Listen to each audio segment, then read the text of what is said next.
Good afternoon. Welcome to the Boehringer Ingelheim Satellite Symposium.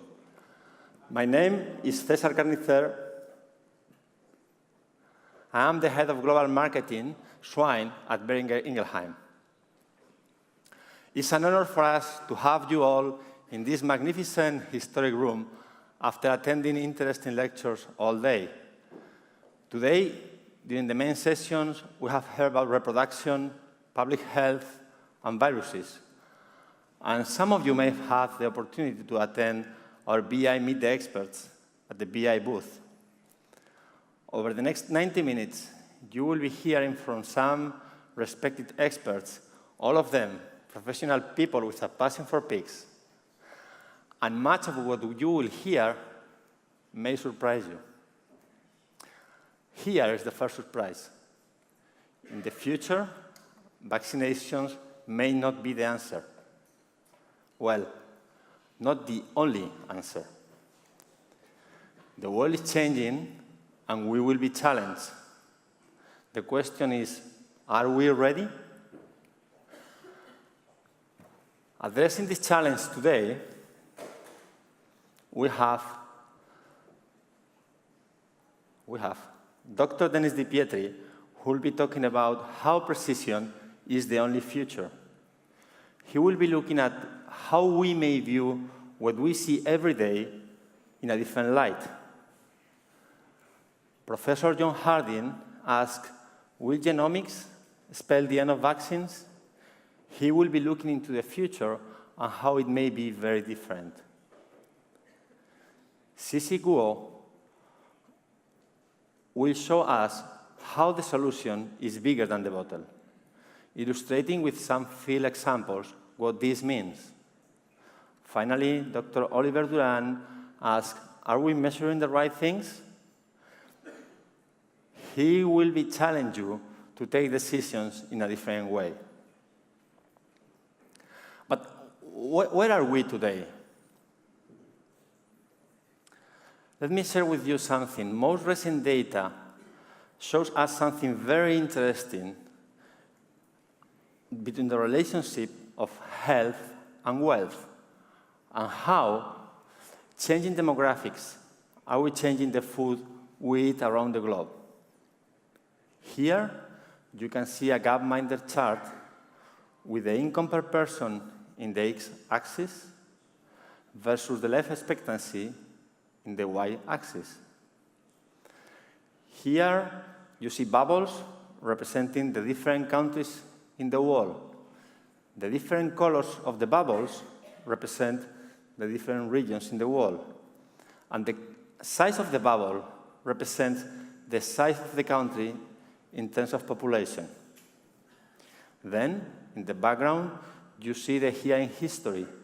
You see it moving from 1800 to today. You may think that wealthier populations live longer.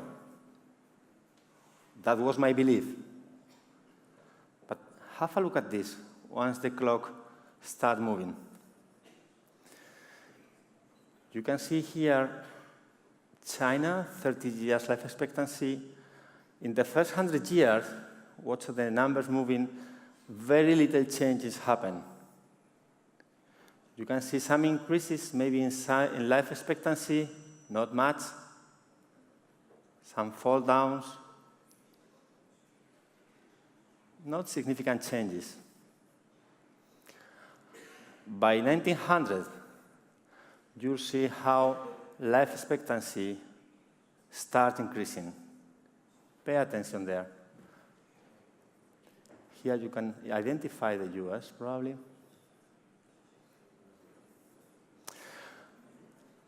By the mid of last century, 1940, 1950, once the World War came to an end, rations came to an end, you'll see how life expectancy definitely increases. See that? You see most of the countries going up,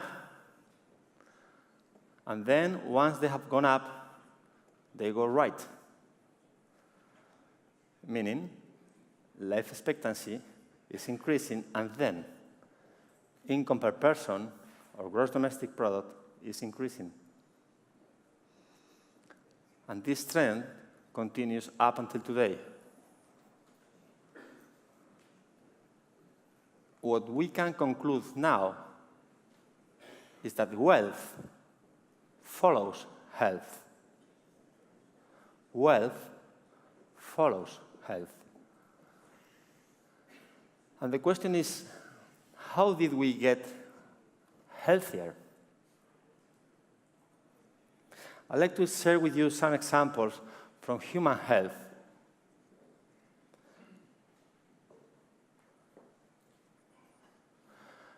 Looking at the United States, you can see the incidence of these three infectious, so preventable diseases in humans. You can see smallpox incidence, 29,000 cases, diphtheria, 21,000 cases, and measles, more than 500,000 cases. This was last century before any public health program was implemented. Then, look at 2014. The diseases have been eradicated. And why? Because of public health programs based on prevention, including systematic vaccination. What we can conclude here is that prevention works. And sure, you may think, well, this came at a huge cost for the public health system. Actually, data shows us that for every dollar invested in vaccines, guess how much was the return? More than $10. $10 were saved in treatment costs. This is a return on investment of 10 to 1. Not does only prevention work. It is cost-effective. And these are some just starting examples from human health. But I think we all agree, we all know that this is also true for animal health and for pig health. Let me share with you an example of mortality in the nursery flow for 5 years. We're going to see a statistical process control chart of the mortality. Here you can see that in the first 2.5 years, you can see the high mortality and the high variability in the mortality. Average mortality in the nursery was around 10%. Then an intervention happened, including systematic vaccination of piglets against PRRS. And see what happened. You can see the dramatic reduction in the mortality and in the variability of the mortality. This is just one farm example, and we are used to it. You just need to get used to measure them properly. Because what about the cost of this intervention? Prevention works, and what about the cost? For every dollar spent on vaccination, do you know how much was the return? Nearly $6. We got $6 return in efficiency and improvement in production.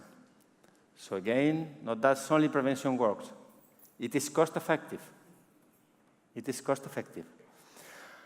And we will need of all these improvements for the big challenge that is coming. Let's have a look at the scale of the challenge. Here again, a Gapminder chart representing the two biggest swine-producing countries in the world, China and the US.